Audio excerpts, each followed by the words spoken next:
Saudara jangan berpikir kalau saudara tidak berbuat dosa berarti saudara akan terselamatkan. Jangan-jangan hanya karena engkau pasif, engkau kehilangan kesempatan untuk menyongsong kedatangannya yang kedua, untuk bertemu muka dengan Tuhanmu.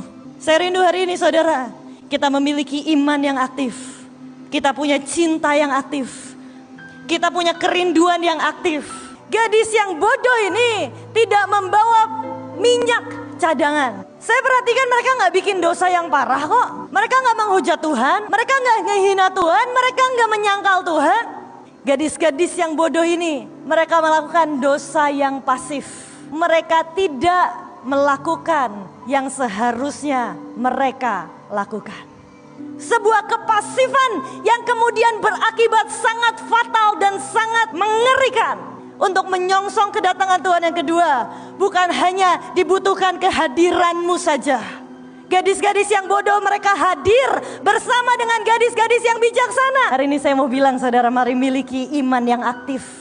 Mari miliki cinta yang aktif. Sebelum lawatan terjadi begitu dahsyat, selalu harus terjadi hati yang mau untuk bertobat. Dan itu yang selalu terjadi. Karena waktu kita jalan sama Tuhan, Tuhan boleh angkat kita setinggi-tingginya, Tuhan boleh angkat kita sedahsyat-dahsyatnya, tapi biarkan hati kita sedelosor-delosornya. Tuhan boleh angkat kita sehebat-hebatnya, tapi biarkan hati kita sedelosor-delosornya, serendah-rendahnya. Karena bukan tentang kehebatan saat kita berjalan, tapi tentang merendahkan hati kita serendah-rendahnya. Tentang seberapa rendah hati kita di hadapan Tuhan. Perjalanan sama Tuhan itu tidak pernah how high can you go. Tidak pernah tentang seberapa hebat kita diangkat Tuhan. Itu semua tentang anugerah Tuhan. Tapi perjalanan bersama Tuhan, sewa rendah hati kita bisa delosor di hadapan Tuhan. Kadang semakin tinggi kita dipandang, semakin sulit untuk kita berkata, aku bertobat. Karena kita terlalu dipandang dan orang terlalu menyanjung kita. Engkau boleh punya jabatan paling tinggi di hadapan surga. Para tua-tua yang menyembah Tuhan pagi, siang, malam 24 jam. Dia angkat mahkotanya dan dia lempar mahkotanya tersungkur di hadapan Tuhan. Untuk membuat bunga almond atau buah almond ternyata membutuhkan cuaca ekstrim. Tongkat Harun yang berbunga, dan itu pun membutuhkan cuaca ekstrim saudara. Perlu ada tanah yang terbelah, perlu ada Korah, Datan dan Abiram yang memberontak, baru bunga itu berbunga saudara. Saudara, hari-hari ini, tahun-tahun ini kita sedang dibawa kepada musim yang ekstrim. Untuk membuat bunga almond atau buah almond itu membutuhkan dari musim panas dan membutuhkan juga musim dingin. Kita sedang tidak dibawa kepada cuaca yang lebih tenang. Kita tidak dibawa kepada lautan yang lebih landai. Kita sedang dibawa dari musim panas kepada musim dingin, dari musim kering kepada musim penghujan.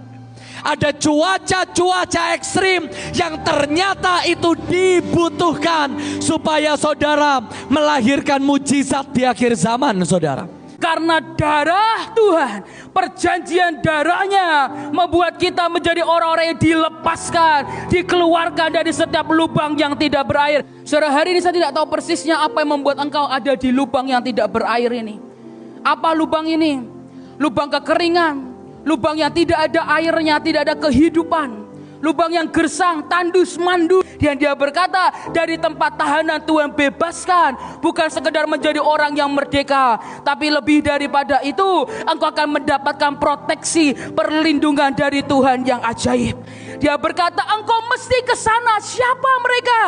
Alkitab berkata, hai orang tahanan yang penuh dengan harapan. The people of hope. Orang-orang yang ditawan oleh pengharapan. Orang-orang yang tidak pernah kehilangan pengharapan dalam hidupnya. Dia adalah orang-orang yang akan dilepaskan dari setiap lubang kekeringan dalam hidupmu. Dan engkau akan dibawa dalam proteksi Tuhan yang luar biasa dan ajaib. Apapun yang terjadi dalam hidupmu, apapun yang sedang dialami oleh keluargamu, pelayananmu, bisnismu, engkau mungkin ada di lubang yang tidak berair tahun-tahun ini. Tapi hari ini dia mau berkata, nah, Jangan sampai pengharapanmu menjadi pudar. Jangan sampai pengharapanmu akan dia menjadi hilang.